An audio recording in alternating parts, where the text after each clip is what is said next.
com relação ao que você falou, que o Veiga, né, falou que qualquer mudança tem impacto, né? Eu interpreto que tem impacto para cima. Isso, ele falou. Ou para baixo. Ele falou Lembre-se positivo ou negativo.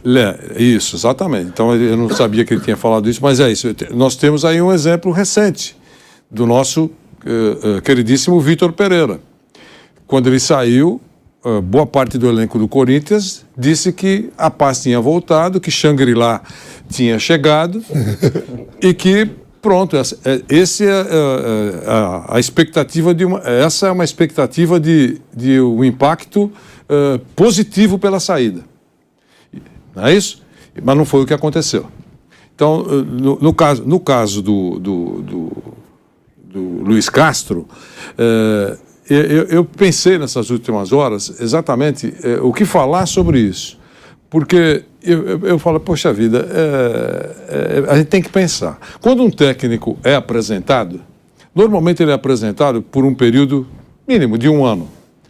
Claro que alguns técnicos mais importantes e tal conseguem fazer um documento de 2, 3 temporadas e coloca uma multa contratual e tal. Mas quando qualquer técnico é apresentado aqui no Brasil, os comentários que a gente ouve, não todos, mas a gente ouve muitos comentários, é que, aqui mesmo no programa, né, Vampeta? Olha, assinou por 1 ano, mas não vai chegar lá.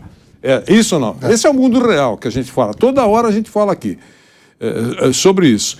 Então o cara já chega sabendo que é muito difícil ir até o final do compromisso. Essa é a primeira coisa. E aí, o clube não gosta, na metade do caminho, no 1/3 do caminho, demite e fim de conversa. E é muito raro o treinador não ter que buscar a justiça para receber a multa contratual estabelecida. Esse cenário é correto? Eu estou falando loucura? Não estou delirando. Por que um técnico, então, inversamente, sai de um time? Ele sai de um time porque a situação não está boa, ele mesmo pede para sair,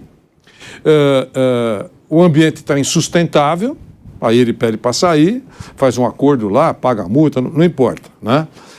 Ou ele recebe uma proposta para ganhar mais, às vezes nem para ganhar muito mais, mas para ganhar mais e mais exposição. Aí ele deixa o time dele na metade do caminho lá, porque é uma decisão pessoal e ele vai embora. Ele vai embora. Essa é uma das maneiras que ele faz. Quando o cara é muito importante, ele sai e aquele clube que está contratando paga a multa. Em outras situações, estou dando o cenário que acontece. Mesmo o técnico sendo campeão, ele não tem o contrato renovado ou ele não tem o contrato renovado e não continua. Ele vai embora. Por quê? Decisão da diretoria. No caso recente do Flamengo, a diretoria entendeu que o Dorival não tinha mais o que dar. Já tinha extraído tudo do elenco e precisava de uma outra cabeça, de um outro treinador. Esse foi o cenário mais comentado. Então, é uma relação profissional. No caso, agora eu entrei no Luiz Castro. No caso do Luiz Castro, comprovadamente, ele vai ganhar um dinheirão. É um homem de 61 anos.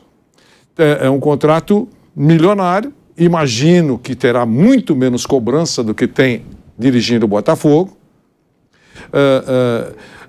Vai para a Arábia Saudita, que quer aparecer no futebol. Agora, algumas horas, nós soubemos que o fundo soberano do país entrou de sócio majoritário de 3 ou 4 equipes, as equipes do país.